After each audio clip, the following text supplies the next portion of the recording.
Hello everybody. Gage says it's empty. Let's go see what's in the fridge today.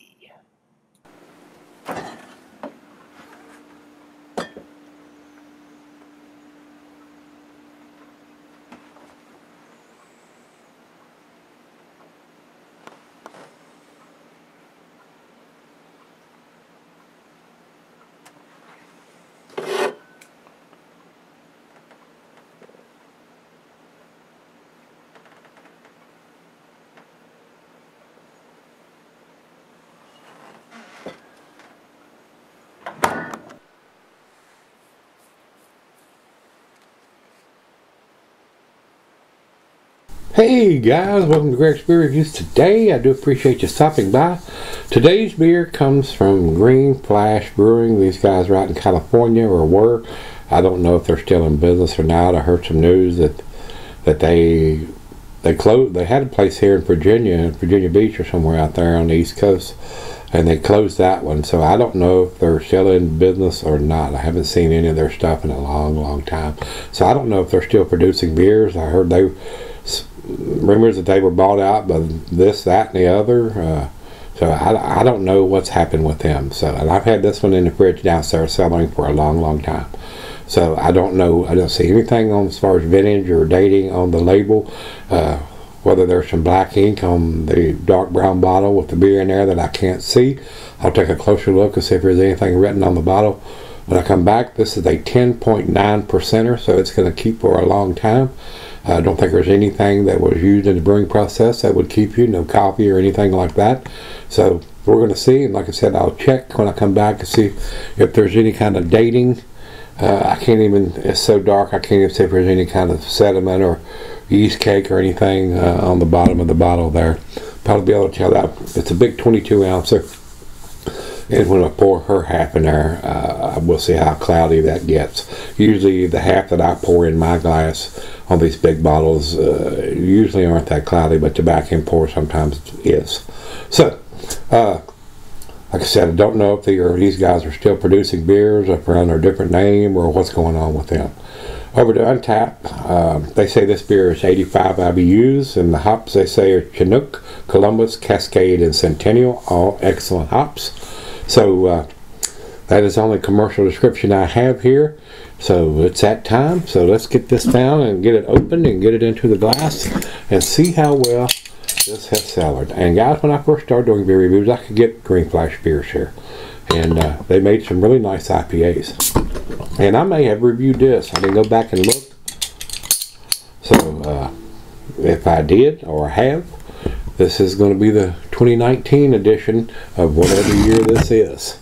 So we're going to pour this fairly aggressive right down the middle and see what we end up with. Looks like it's very well carbonated. Let me back off on that aggressive pour.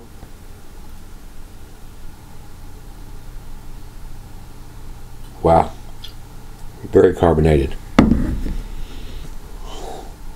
Good 2 fingers of head on that pour. A slightly off-white head on this. A little bit bigger bubbles from that aggressive pour, especially on the top. It is a nice red ruby color.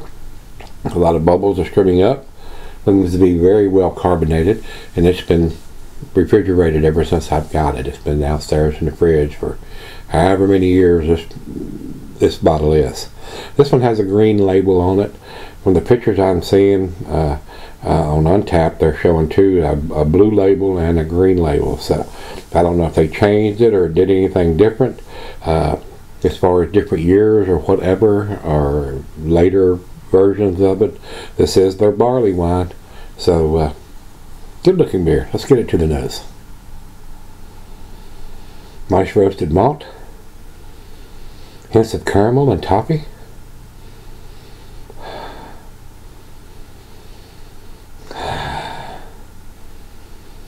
Got a nice sweet smell like most barley wines do. Smells very nice. Not getting any kind of dark fruit or anything like that. It's got a nice sweet smell in caramel and toffee. Roasted malt. Not much alcohol. Seems not to be boozy on the nose. Well, let's dive in. Cheers, everybody. Let's see what we got.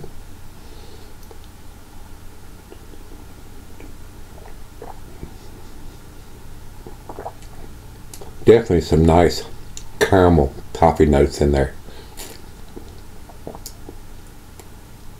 Very pleasant.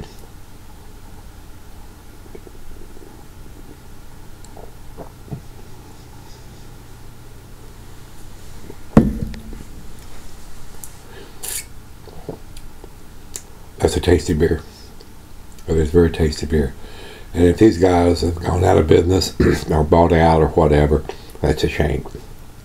Something has happened there, whether they overreach their bounds by opening up a brewery here in Virginia before they were ready.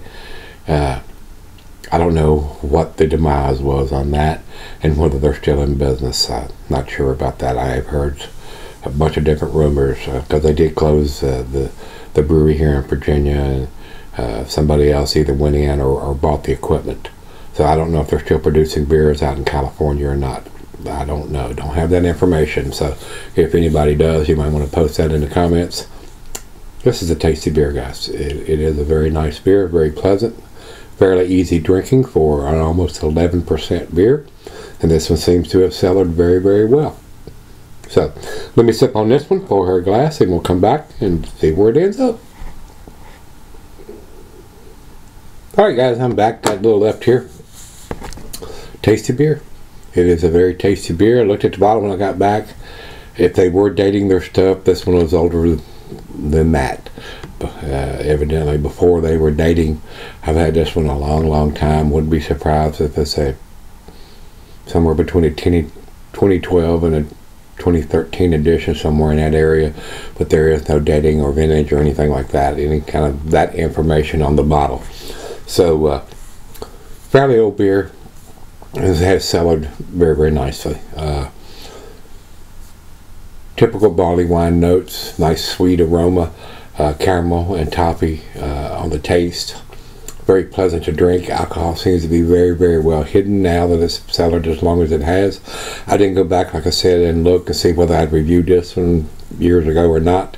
I'm drinking this like it's the first time I've ever had it, but it is very pleasant. It is very pleasant. It's a shame that this brewery is either out of business or very limited production. I haven't seen any of their beers in a long, long time.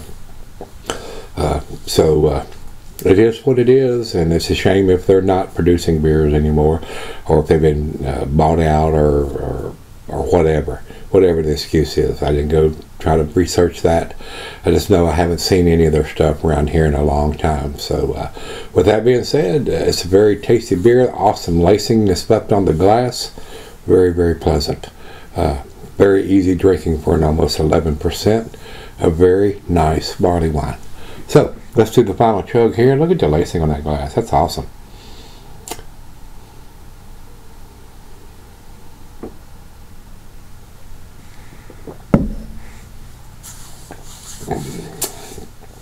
Very tasty, guys. And when we poured the other half of the bottle into her glass, it was a little cloudier than mine. So there was some settling going on. And there's a nice yeast cake or hop cake or whatever you want to say it. Got some sediment in the bottom of the bottle. It's coating the very bottom of the bottle. So her glass was cloudier than mine. I found it very tasty, guys.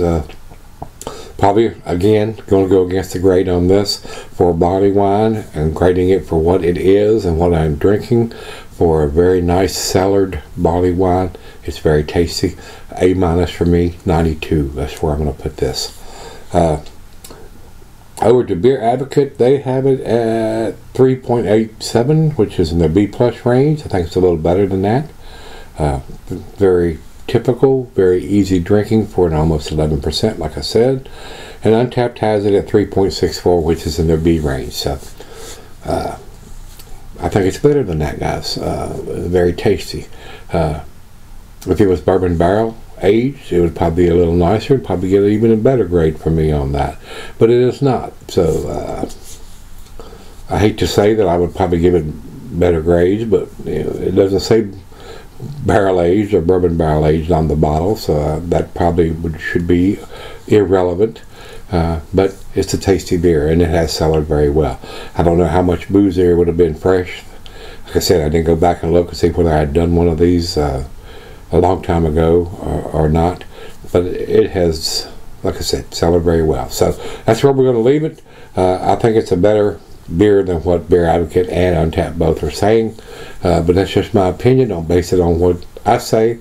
If they're still in business and you can get one of these, give it a try. And if you've had this recently on something that's been selling for a while, let me know what you think. Till we meet again, let's go see what's in the fridge.